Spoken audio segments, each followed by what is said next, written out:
Hello friends, आप देख रहे हैं मेरा यूट्यूब चैनल RKGTM क्लासेस, जहां पर मैं वीडियो अपलोड करता हूं क्लास 10th और 12th का मैथ और फिजिक्स सब्जेक्ट का।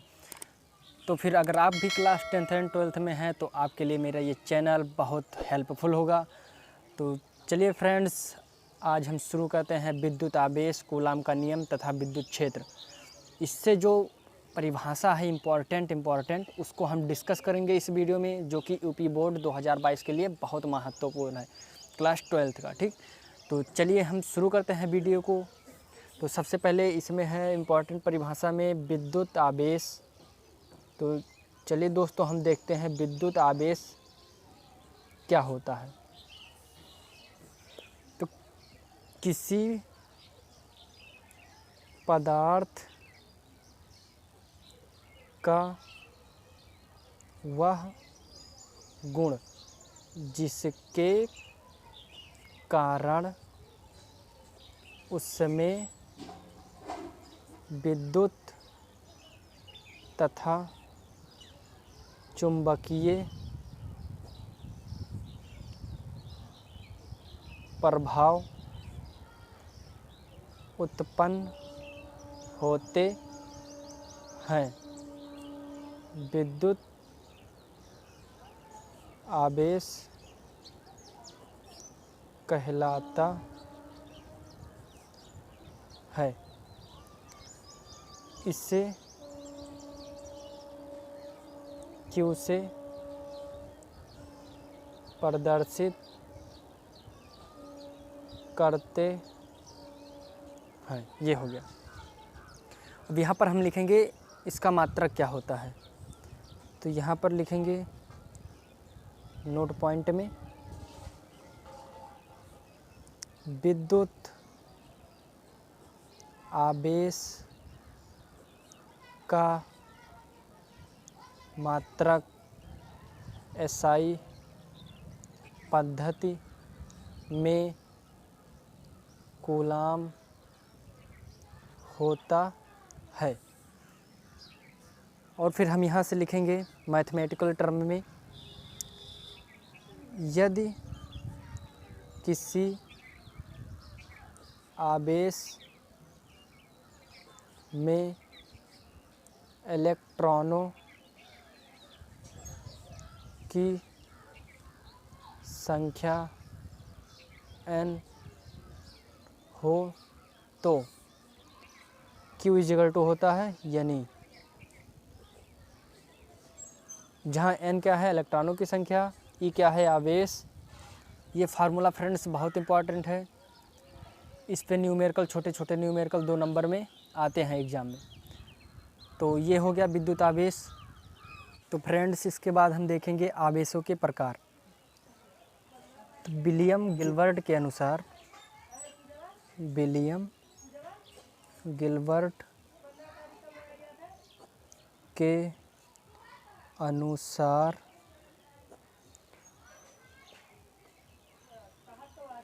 वस्तुओं के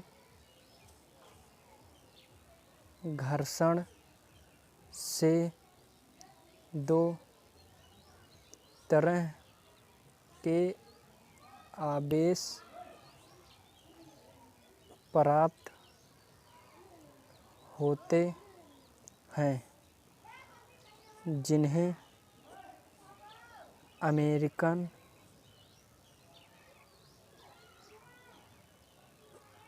वैज्ञानिक बेंजामिन फ्रैंकलिन ने पॉजिटिव चार्ज और नेगेटिव चार्ज का नाम दिया। पॉजिटिव चार्ज यानी धनात्मक आवेश, नेगेटिव चार्ज यानी ऋणात्मक आवेश। तो आवेशों के प्रकार हम देख चुके हैं। विलियम गिलबर्ट के अनुसार वस्तुओं के घर्षण से 2 तरह के आवेश प्राप्त होते हैं, जिन्हें अमेरिकन वैज्ञानिक बेंजामिन फ्रैंकलिन ने पॉजिटिव चार्ज और नेगेटिव चार्ज का नाम दिया।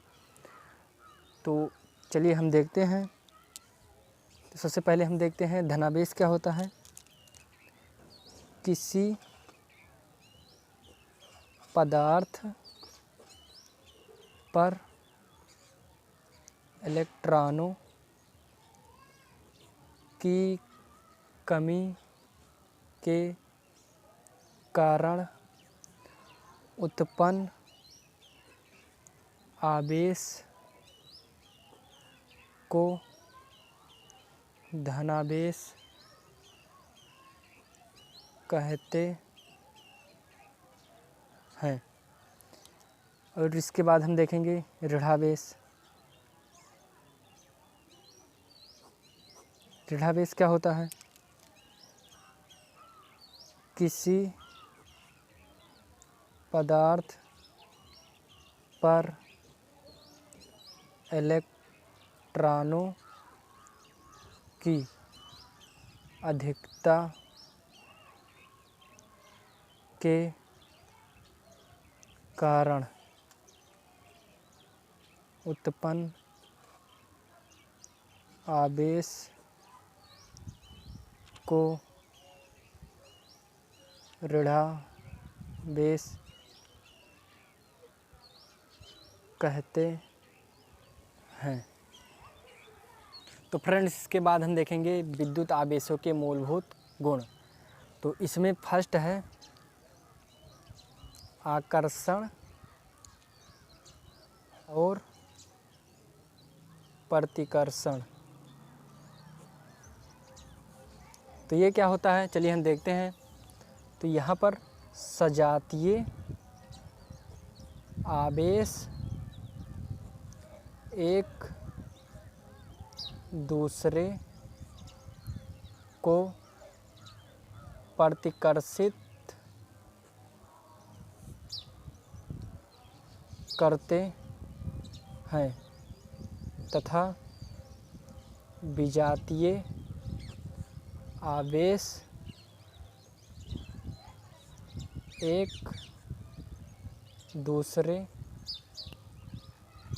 को आकर्षित करते हैं। इसका मतलब ये है कि समान आवेश एक दूसरे को प्रतिकर्षित करते हैं तथा विजातीय आवेश एक दूसरे को आकर्षित करते हैं। यानी कि प्लस प्लस क्यू का चार्ज रहेगा तो दोनों प्रतिकर्षित करेंगे एक दोनों को। अगर एक प्लस का रहेगा एक माइनस का रहेगा तो दोनों अट्रैक्टिव यानी कि आकर्षित करेंगे। ठीक, सजातीय को इंग्लिश में कहते हैं लाइक चार्ज, विजातीय को कहते हैं अनलाइक चार्ज। तो ये हो गया। सेकंड नंबर हम देखते हैं क्या होता है विद्युत आवेशों के मूलभूत गुण। तो सेकंड में है आवेश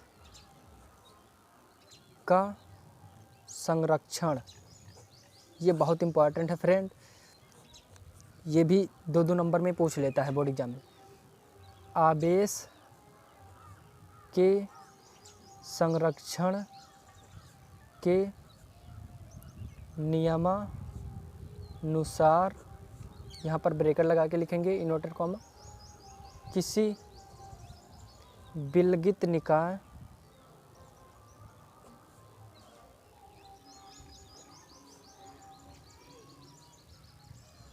में कुल आवेश नियत रहता है, अतः आवेश को ना तो उत्पन्न किया जा सकता है और ना ही नष्ट किया जा सकता है, बल्कि इससे केवल एक वस्तु से दूसरे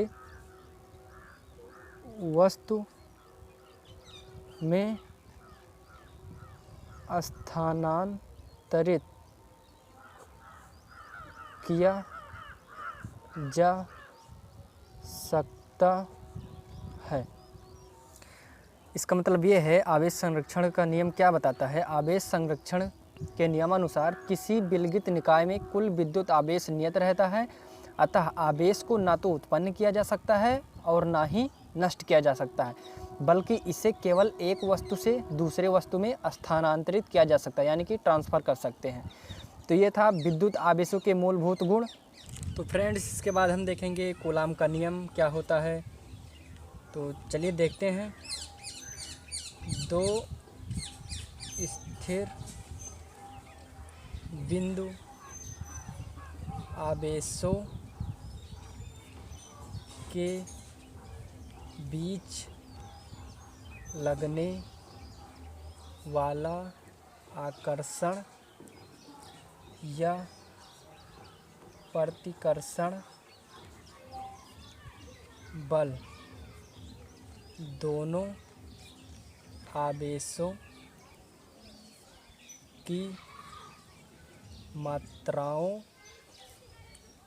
के गुणनफल के अनुक्रमानुपाती तथा उनके बीच के दूरी के वर्ग के व्युत्क्रमानुपाती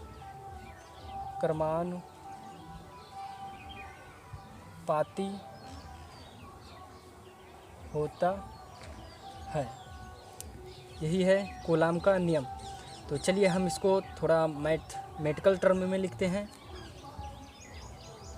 यहाँ से लिखेंगे, यदि दो बिंदु आवेश Q1 तथा Q2 निर्वात में r दूरी पर रखे हो तो कूलाम के नियमानुसार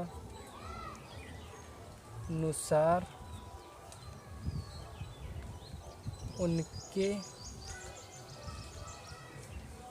मध्य कार्यरत आकर्षण तथा प्रतिकर्षण बल F proportional Q1 Q2 upon R square. जब हम प्रोपोर्शनल को हटाएंगे तो एक कांस्टेंट आएगा। तो चलिए देखते हैं कि Q1 Q2 upon R square.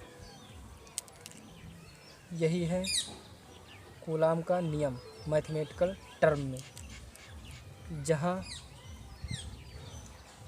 के स्थिर विद्युतीय नियतांक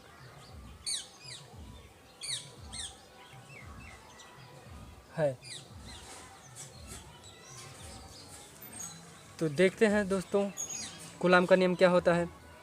दो स्थिर बिंदु आवेशों के बीच लगने वाला आकर्षण या प्रतिकर्षण बल दोनों आवेशों की मात्राओं के गुणनफल के अनुक्रमानुपाती तथा उनके बीच की दूरी के वर्ग के व्युत्क्रमानुपाती होता है। तो इसको मैथमेटिकल टर्म में देखेंगे। यदि दो बिंदु आवेश Q1 तथा Q2 निर्वात में r दूरी पर रखे हों तो कूलाम के नियमानुसार उनके मध्य कार्यरत आकर्षण तथा प्रतिकर्षण बल क्या होगा? तो F proportional Q1 into Q2 upon R square. तो जब प्रोपोर्शनल को हटाएंगे तो एक इक्वलिटी का कांस्टेंट आएगा। तो F is equal to K into Q1 into Q2 upon R square, जहाँ K स्थिर विद्युत की नियतांक है। और फ्रेंड्स, अगर आप हमारे चैनल पर नए हो तो प्लीज़ सब्सक्राइब करिए। अगर ये समझ में आ रहा है तो लाइक करिए। तो इसके बाद नेक्स्ट देखेंगे फ्रेंड्स। इसके बाद हम देखते हैं विद्युत क्षेत्र की तीव्रता क्या होता है। तो देखते हैं इसको। विद्युत क्षेत्र के किसी बिंदु पर प्रति एकांक परीक्षण धनावेश पर लगने वाले बल को उस बिंदु पर विद्युत क्षेत्र की तीव्रता कहते हैं। तो इसको मैथमेटिकल टर्म में लिखेंगे यहाँ से।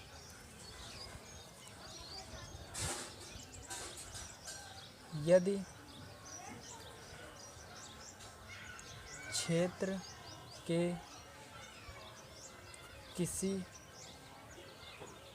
बिंदु पर परीक्षण आवेश Q0 पर F बल लग रहा हो तो उस बिंदु पर विद्युत क्षेत्र की तीव्रता, तो क्या होगा, E बराबर F/Q0, जहाँ E विद्युत क्षेत्र की तीव्रता है, F परीक्षण आवेश Q0 पर लगने वाला बल है, Q0 जो है वो परीक्षण आवेश है। तो इसका मात्रक क्या होता है, ये लिखिए, इसका मात्रक हो बल का मात्रक क्या होता है, न्यूटन। आवेश का मात्रक क्या होता है, कूलाम। तो विद्युत क्षेत्र की तीव्रता का मात्रक क्या हो गया, न्यूटन पर कूलाम। यहाँ पर लिखेंगे यह एक सदिश राशि है। तो फ्रेंड्स, विद्युत क्षेत्र की तीव्रता क्या होता है, विद्युत क्षेत्र के किसी बिंदु पर प्रति एकांक परीक्षण धनावेश पर लगने वाले बल को उस बिंदु पर विद्युत क्षेत्र की तीव्रता कहते हैं। यदि क्षेत्र के किसी बिंदु पर परीक्षण आवेश Q0 पर F बल लग रहा हो तो उस बिंदु पर विद्युत क्षेत्र की तीव्रता E = F/Q0। तो इसका यूनिट क्या होगा, F का यूनिट होता है न्यूटन, Q का यूनिट होता है कूलाम। तो न्यूटन पर कूलाम यह एक सदिश राशि है। यह भी बहुत इंपॉर्टेंट परिभाषा है, बोर्ड एग्जाम में 2 मार्क्स में तो आता ही आता है। तो फ्रेंड्स, आज के लिए इतना ही। अगर आपको यह सब समझ में आ गया होगा तो प्लीज़ लाइक करिए, अगर चैनल पर नए हो तो सब्सक्राइब करिए और अपने दोस्तों के पास भी शेयर करिए। तब तक के लिए हम नेक्स्ट वीडियो में मिलेंगे। तब तक के लिए जय हिंद, वंदे मातरम।